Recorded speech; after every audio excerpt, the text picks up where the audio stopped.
ಹೆಸರು ಬಸವರಾಜ್. ಇದೇನ್ ಪಪ್ಪಾಯಿ ತೋಟ ನೋಡ್ತಾ ಇದೆಯಲ್ಲ, ಎಷ್ಟು ಸಾವಿರ ಗಿಡ ಇದೆ ಇದು? 3200 ಗಿಡ ಇದೆ. 3200 ಗಿಡ ಇದೆ. ಇದೇನೀಗ ಎಲೆ ಎಲ್ಲ ಒಣಗಿ ಇಲ್ಲಿಂದ ಉದಿರಿದೆಯಲ್ಲ, ಏನ್ ಕಾರಣಕ್ಕೆ ಉದಿರ್ತಿದೆಲ್ಲ? ಇದು ಒಂದು ಔಷಧಿ ಹೊಡೆದಿದ್ದೀವ್ರಿ. ಈ ಹಂಗಾಗಿ ಇದು ಸುಟ್ಟೋಗ್ಬಿಡುತ್ತೆ, ಎಲ್ಲ ಸುಟ್ಟೋಗಿ, ಎಲ್ಲ ಕತ್ತ ಸುಟ್ಟೋಗಿ ಉದ್ರಿ ನೋಡಂಗಿದ್ದಿಲ್ಲ, ಎಲ್ಲ ಸುಳಿ ಒಂದೇ ಉಳ್ಕೊಂಡಿದ್ವು. ಓಕೆ. ನೆಕ್ಸ್ಟ್ ಈಗ ಇದೆಲ್ಲ ಸುಳಿ ನೋಡಿ ಸರ್, ಈ ವಿಡಿಯೋದಾಗ ಕಾಣ್ತಾ ಇದೆ, ಈ ಸುಳಿ ಎಲ್ಲ ಚೆನ್ನಾಗಿ ಬಂದೆ, ಹೂಕಾಯಿ ಸೆಟ್ಟಿಂಗ್ ತುಂಬಾನೇ ಚೆನ್ನಾಗಿದೆ. ಇದಕ್ಕೆಲ್ಲ ಈ ತರ ಮತ್ತೆ ನೆಕ್ಸ್ಟ್ ಬರ್ಲಿಕ್ಕೆ ಯಾವ ಔಷಧಿಯನ್ನು ಸ್ಪ್ರೇ ಮಾಡಿದ್ವಿ? ಯಾವ್ದು? ಎಲ್ಲೋ ಔಷಧಿ ಸ್ಟ್ರಾಂಗ್ ಅನ್ನು ಸ್ಪ್ರೇ ಮಾಡಿದ್ವಿ. ಅದರಿಂದ ಈ ತರ ಬದಲಾವಣೆ ಆಗಿದೆ. ಎಷ್ಟು ಟೈಮ್ ಸ್ಪ್ರೇ ಮಾಡಿದ್ರಿ ನೀವು? ನಾವು 2 ಟೈಮ್ ಸ್ಪ್ರೇ ಮಾಡಿದ್ದೇವೆ.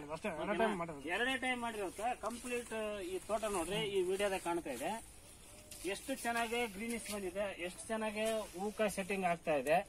ನೆಕ್ಸ್ಟ್ ಬಂದ್ಬಿಟ್ಟು ಇದು ಸ್ಟೆಮ್ ಗ್ರೋತಿಂಗ್ ಇಲ್ಲ. ನೆಕ್ಸ್ಟ್ ಈ ಸಾಯಿಲ್ ಅಪ್ಲಿಕೇಶನ್ ಕೊಟ್ರೆ ತುಂಬಾ ಚೆನ್ನಾಗಿ ಗ್ರೋತಿಂಗ್ ಆಗುತ್ತೆ.